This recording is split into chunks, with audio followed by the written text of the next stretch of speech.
नमस्कार, मैं हिमांशु सैनी स्वागत करता हूं आपका जनसंवाद विचार आपके पर। आज बुंदेलखंड विश्वविद्यालय के गांधी सभागार में राष्ट्रीय संगोष्ठी का आयोजन हुआ। संगोष्ठी का मुख्य विषय घरेलू हिंसा, समाज और मीडिया रहा। संगोष्ठी का संचालन मुख्य अतिथि कंचन जायसवाल, कुलपति मुकेश पांडे, डॉक्टर उमेश कुमार, श्वेता पांडे, अन्य सभी पदाधिकारियों ने द्वीप प्रज्वलित कर किया। इसमें मुख्य वक्ता ने अपने विचार रखे। इसमें विभिन्न जगहों से आए हुए अतिथियों ने अपने अपने विचार रखे और उन्होंने समाज में चल रही मानसिक भावना पर भी चर्चा की। साधना श्रीवास्तव, सहायक आचार्य, उत्तर प्रदेश प्रयागराज ने अपने विचार दिए। महिला के हित के साथ साथ पुरुषों की महत्ता को बताया। संगोष्ठी में महिलाओं के लिए कानून व्यवस्था और अनुच्छेदों पर चर्चा की गई। झांसी की न्यायाधीश डॉक्टर प्रीति भास्कर ने अपने विचार रखते हुए कहा कि महिलाओं को आवश्यकता होने पर ही अपने अधिकार का प्रयोग करना चाहिए।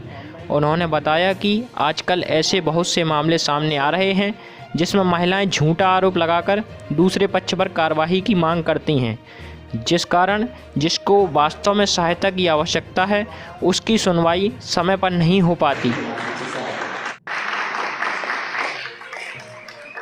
क्या अधिकार हैं, महिलाओं को किस प्रकार से सुरक्षा प्रदान की जाती है। सुरक्षा प्रदान करना एक अलग विषय है और महिलाओं के लिए क्या क्या फैसिलिटीज़ दी जाती हैं। हमारे पास गवर्नमेंट की स्कीम्स हैं, चाहे वो एजुकेशन सेक्टर की हों, एंटरप्रेन्योरशिप डेवलपमेंट की हों, उसके प्रति जागरूकता करना भी इस प्रोग्राम का एक उद्देश्य रहा है। जैसा कि हम जानते हैं कि भारतीय संस्कृति में ये कहा गया है कि यत्र नारीस्तु पूज्यते रमते तत्र देवता, अर्थात यह स्पष्ट है कि जिन स्थानों पर महिला शक्ति की, नारी शक्ति की पूजा होती है, ऐसे सभी स्थानों पर देवता भी निवास करते हैं। आज विश्व महिला दिवस के अवसर पर सभी नारी शक्ति को हम लोग प्रणाम करते हैं और हम सभी लोग जो यहाँ पर एकत्रित हुए हैं इस कार्यक्रम के तहत, वे सभी जो पुरुष वर्ग भी बैठा हुआ है वो भी ये जानता है कि दिन प्रतिदिन या क्षण प्रति क्षण हम पूरे दिन में 24 घंटे में जो भी कार्य करते हैं, डायरेक्टली या इनडायरेक्टली हमारी वुमेन पावर का सपोर्ट। ग्रामीण परिवेश से और यहाँ झांसी में जब साइंस ग्रेजुएशन के लिए आई तो 12th से हमारा ये बगल का आपका जनपद है ललितपुर डिस्ट्रिक्ट, और वहाँ के एक छोटी सी तहसील से हमारा वहाँ जन्म हुआ। मेरे पिता खुद भी वहाँ स्कूल में जो एक इंटर कॉलेज था उसके वो प्रिंसिपल हुआ करते थे। तो अध्यापकों के प्रति तो मेरे मन में वैसे ही विशेष, क्योंकि पूरा का पूरा जीवन अगर किसी व्यक्ति का निर्माण करता है तो वो शिक्षक ही होता है, और मैं बहुत अपने हृदय की गहराइयों से उनको नमन करती हूँ। मैं आप सबका अभिनंदन करती हूँ, वंदन करती हूँ, स्वागत करती हूँ। इसमें आप सबको, जो हमारे पुरुष बंधु हैं, हमारी बहन हैं, वो सब तो बधाई की पात्र हैं, लेकिन पुरुष बंधु भी बधाई की पात्र हैं कि आज यहाँ से जो कुछ भी वो सुनेंगे उसका मनन करेंगे और बाहर जाके उसका कुछ परसेंटेज ज़रूर अपने जीवन में उतारेंगे। तो मुट्ठी में कुछ सपने लेकर भरकर जेबों में आशाएं, दिल में है अरमान यही, कुछ कर जाएं, कुछ कर जाएं। किसी को याद है ऐसा कौन सा मैट्रिमोनियल सीरियल था जिसने लड़कियों को हक दिया 3 लड़कों को बैठा के उनका स्वयंवर रच के चुनने का? ना वो राखी का स्वयंवर नहीं था, वो राहुल महाजन का स्वयंवर नहीं था। गूगल पर डालिए और थोड़ी सी याददाश्त को जोड़ बढ़ाइए। सन 2002, सोनी एंटरटेनमेंट, माधुरी दीक्षित एंकर, कहीं ना कहीं कोई है। ठीक। दूसरी चीज, 6 मार्च भोपाल, माखनलाल से सर है, उमेश सर, भोपाल दैनिक भास्कर हमेशा आगे रहा है। दैनिक भास्कर से जितनी खबरें आई हैं सकारात्मक रही हैं। 6 मार्च के भोपाल एडिशन के फ्रंट पेज की खबर थी कि अब वैवाहिक विज्ञापनों में लड़की के रंग के बारे में नहीं लिखा जाएगा। दैनिक भास्कर ने इनकार कर दिया कि मैं नहीं लिखूंगा लड़की 5 फुट 6 इंच की सांवली है या लड़का गोरा है। क्योंकि रंग कहीं ना कहीं घरेलू हिंसा का भेदभाव का एक बहुत बड़ा आधार बनता है। बातों को थोड़ा और बढ़ाऊंगी क्योंकि मीडिया छोटा शब्द नहीं है दोस्तों। अगर विज्ञापन की बात करें, 2 विज्ञापन, माधुरी दीक्षित जी सिर्फ अच्छी डांसर, अच्छी अभिनेत्री नहीं, उनका विज्ञापन लड़के कभी रोते नहीं हैं। गूगल पर डाल के देख लेना, बताऊंगी तो समय लगेगा। और दूसरा विज्ञापन जिसमें 2 कपल्स आते हैं, उनके छोटे छोटे बच्चे कहते हैं हमने शादी कर ली। किसी ने देखा है वो विज्ञापन? छोटे छोटे बच्चे आते कहते हैं हमने शादी कर ली। बड़े पेरेंट्स खुश होकर कहते हैं बेटा क्या करोगे? खेल खेल में कहते हैं तैयार होंगे, स्कूल जाएंगे, वो करेंगे। और शाम के बोलता है कि मैं शाम के आऊंगा, अपनी पत्नी को रोज मारूंगा। सीन सड़ाहट। ओह, एक कपल के बीच में लड़ाई होती है, तब तक लड़की कहती है नहीं नहीं भूल गए आप जी, उसके बाद मैं आपके जूते उतारूंगी, मैं खाना लाऊंगी, आप उसको यूं करके फेंक देंगे। लड़का बोलता हाँ हाँ हाँ, ये तो मैं भूल गया था। संस्कार कौन दे रहा है लड़के और लड़कियों को? दूसरा पक्ष विज्ञापन। विज्ञापन ही नारी को दिखाता भी है, सहजता भी, और मन में चेतना और संवेदना भी बढ़ता है। हर पक्ष। मैंने प्रिंट का उदाहरण दिया, रेडियो में तो मैंने खुद 40 एपिसोड के सीरियल्स बनाए थे। और 2 गानों के साथ मैं बात खत्म करती हूँ क्योंकि खाने की प्लेट आपका इंतजार कर रही है। और एक गाना था उसका, मैं भी पढ़ना चाहूँ, मैं भी लिखना चाहूँ, बन के आजाद चिड़ैया नील गगन में उड़ना चाहूँ। बाबा सुन लो माँ तेरे दिल का टुकड़ा, जो मुझ पे तुम एक बार करोगे भरोसा। यानी कि वो अपने बाबा से कह रही है। यहाँ पर मैं आप पुरुषों को बधाई देना चाहूंगी। इतना बड़े ऑर्गेनाइजेशन में इन लोगों ने अगर किया तो पुरुष के बिना समाज नहीं चल सकता है।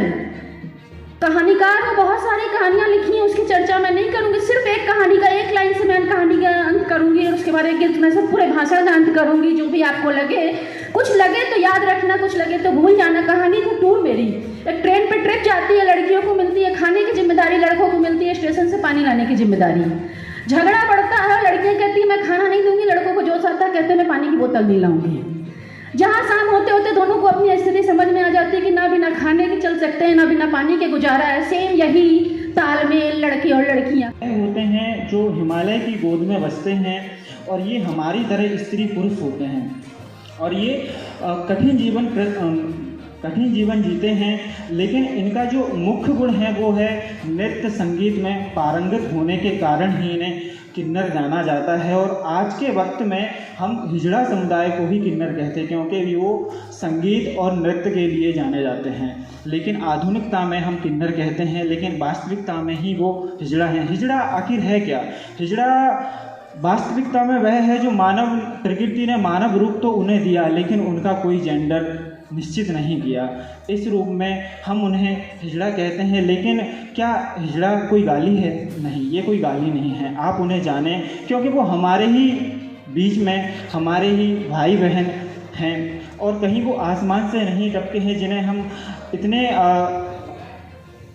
एक दुख के साथ मतलब देखते हैं, या फिर हीन भावना से देखते हैं उन्हें। आखिर ऐसा देखना क्या उचित है समाज में, जब स्त्री को सम्मान है, पुरुष को सम्मान है। तो जब हिजड़ा समुदाय की बात आती है तो हम आंखें क्यों फेर लेते हैं? हमें क्यों नहीं लगता है कि ये हमारा ही अंग है, हमारे ही भाई बहन हैं? किसी के तो भाई बहन हैं और किसी के घर तो ये पैदा हुए होंगे। करूं तो एक मेन कारण ये भी है कि हमारा जो ये समाज है ये पैट्रियार्कल समाज है, मेल डोमिनेंट सोसाइटी है, जहाँ पे फीमेल्स को हर चीज़ के लिए पीछे किया जाता है कि नहीं आपको ये काम नहीं करना है या ये काम नहीं करना है। मैंने एक प्रोग्राम अटेंड किया था वुमेन एम्पावरमेंट का, आई थिंक बुंदेलखंड यूनिवर्सिटी में ही। वहाँ पे एक मैम की एक बात मुझे बहुत अच्छी लगी। तो उन्होंने बोला था आज हमारा समाज एक ऐसा समाज है जहाँ पे 10 साल का बच्चा, 10 या 12-13 साल का बेटा जो घर का होता है, उससे कहा जाता है 18 साल की बेटी या 21 साल की बेटी को कि अपनी बहन को बाहर रोड तक या स्कूल कॉलेज तक छोड़ के आओ। तो क्या वो बच्चा इतना एम्पावर्ड है? उस वुमन के अंदर इतनी एम्पावरमेंट नहीं है। तो आज ये हमारा समाज एक ऐसा समाज बन चुका है, तो हमें इस डिस्क्रिमिनेशन जो है इसको ख़त्म करना होगा। Give me this great opportunity to present my paper here. Today I will stand in domestic violence in rural area because I belong a rural area, so I know the women in rural area. Basically, in our daily life, the things that we do that basically counted in domestic violence. So first of all, let me know what is the meaning of violence. Basically, violence is something when someone attacks someone else for making them feel or pain, that may be physically or mentally or in some other way. Like in verbal violence, we count insulting the people, calling them by some other names, maybe in a friendly way or in another way, that hurts the other's feeling. Secondly, by in terms of physical, like when we are fighting with someone, when we are killing someone, when we are hurting another people. In terms of the sexual part, when the people force to others without their consent.